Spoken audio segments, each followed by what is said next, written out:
Perkenalkan, nama saya Clarissa Herawati dari Fakultas Psikologi dengan NIM 22S10153. Di sini saya akan menjawab pertanyaan dari Pak Gregorius di mata kuliah umum religiositas.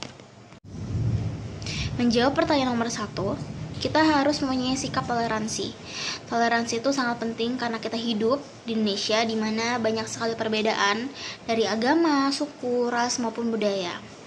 Toleransi yang kuat mampu menjauhkan kita dari perpecahan akibat isu-isu agama maupun budaya. Toleransi yang tercipta yaitu saling menghormati dan menghargai satu sama lain. Contohnya ketika kita mempunyai teman yang berbeda agama, kita bisa saling menghormati dengan cara membantu mencarikan tempat ibadah atau merayakan hari rayanya masing-masing.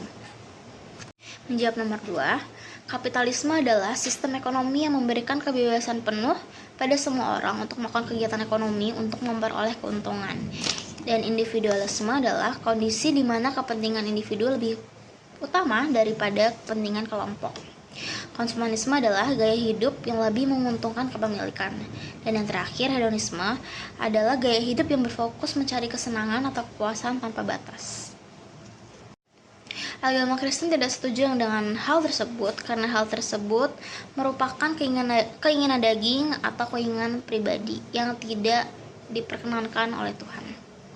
Saya ambil ayat Alkitabnya dari Galatia 5 ayat 19-21 dengan bunyi, perbuatan daging telah nyata, yaitu percabulan, kecemaran, hawa nafsu, penyembahan berhala, sihir, perseteruan, perselisihan, iri hati, amarah, kepentingan diri sendiri, percederaan, roh pemecah, kedengkian, kemabukan, pesta pora, dan sebagainya.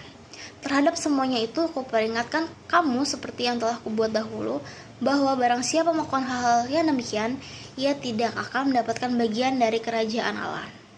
Jadi kita sebagai manusia tidak boleh mengikuti keinginan daging atau keinginan kita sendiri karena itu adalah perbuatan yang tidak baik. Dan kita tidak akan mendapatkan bagian dalam kerajaan Allah atau surga. Seperti itu. Dan yang terakhir nomor 3, saya ambil ceritanya dari cerita Alkitab Menara Babel. Menara Babel hancur karena manusia yang sombong. Mereka pada saat itu merasa hebat karena bisa membangun menara yang sangat tinggi. Karena sifat mereka yang sombong, Tuhan mengubah bahasa mereka sehingga mereka tidak bisa mengerti satu sama lain. Karena mereka tidak bisa mengerti bahasa mereka satu sama lain, akhirnya mereka berhenti membangun menara Babel. Dan Tuhan mencerai-beraikan orang-orang itu dan mengirim mereka ke seluruh penjuru bumi.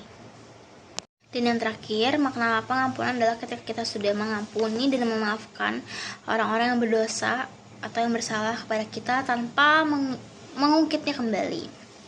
Menurut saya, belajar untuk mengampuni itu sangat penting karena kita sebagai manusia tidak luput dari kesalahan atau dosa. Dan Tuhan kita sudah mau mengampuni kita dan menghapus dosa kita dengan cara Dia mengorbankan dirinya di kayu salib dan menebus dosa-dosa kita. Makanya kita harus belajar dari teladan Yesus, yaitu dengan cara belajar untuk mengampuni sesama kita dan memaafkan sesama kita dan mengasihi satu sama lain.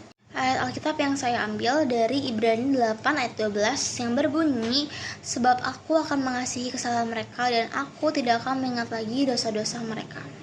Sekian dari saya, mohon maaf jika ada kesalahan kata. Terima kasih.